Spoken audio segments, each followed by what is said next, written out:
Hello, everyone. Today has been a good day, and I hope that you were able to worship with your church family either in person or online. Let me encourage you, don't let one Sunday come and go and you have not spent any time with your church family.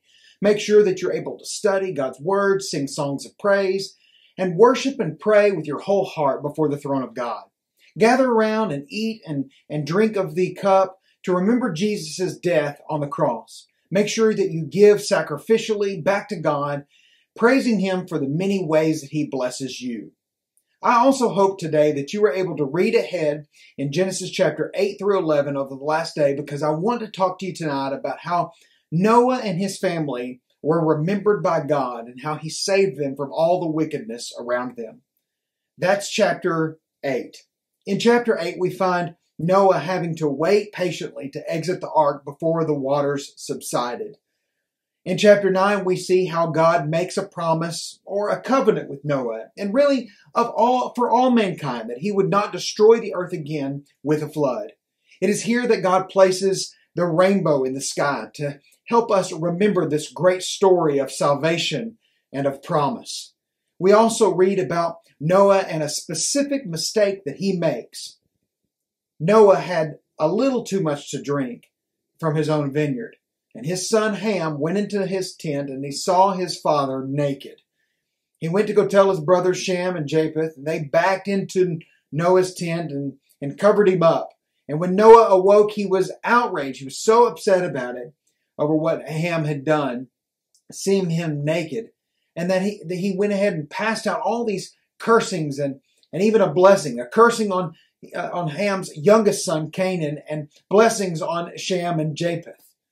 Some have elaborated upon this scenario of Ham's sin in this passage to make his deeds just seem a little bit more sinister than what's actually stated in the text.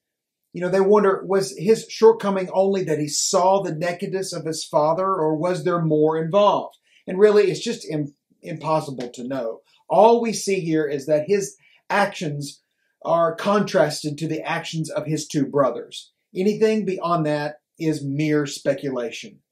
In chapter 10, it's a list of genealogies. So I'm not going to comment much on that, but it is interesting to see this list of people who were born and where they lived. And you know, if your name was in that list, you'd be thrilled to read it. And I think there is one good point to make when you're reading this list of people, this genealogy. Remember that these are real people who had real lives. It's not just a list of names, but these are people. Now, before we get into chapter 11 in the Tower of Babel, let's remember what we read back in chapter 9. God had given a command to Noah and his sons after they exited the ark. In verse 1, He told them to replenish the earth, be fruitful and multiply. You see, their descendants were supposed to have more babies, populate the entire earth. But you know what? They didn't do what they were told. They ended up staying right there together in one spot on the earth, and they ended up having one common language. And that's not what God wanted them to do. They disobeyed God. And from chapter 10, we can deduct that Nimrod, a descendant of Ham, headed up this venture to build a tower that would provide a common bond to the people and keep them under one kingdom.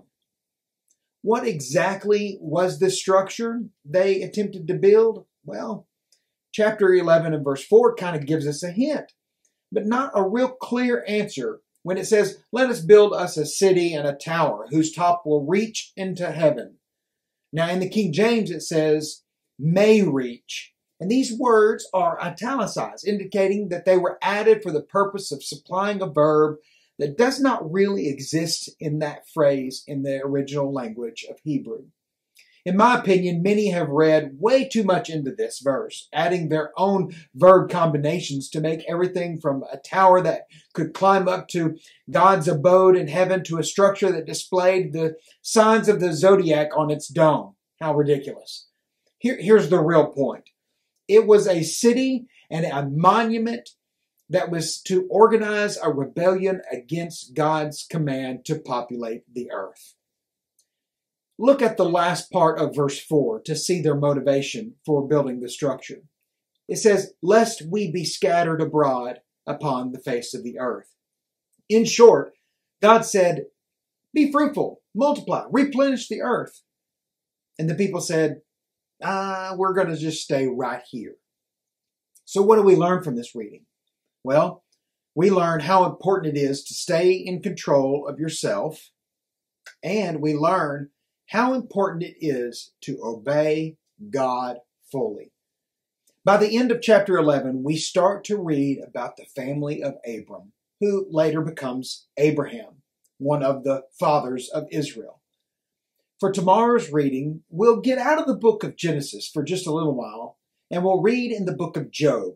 And the reason is because Job, it just seems like the story of Job is around this time period of Abraham and his descendants. And so we'll stop here and we'll read a little bit in Job. So tomorrow I want to encourage you, read Job chapter 1 through 6 for tomorrow's devotional. I love you and good night.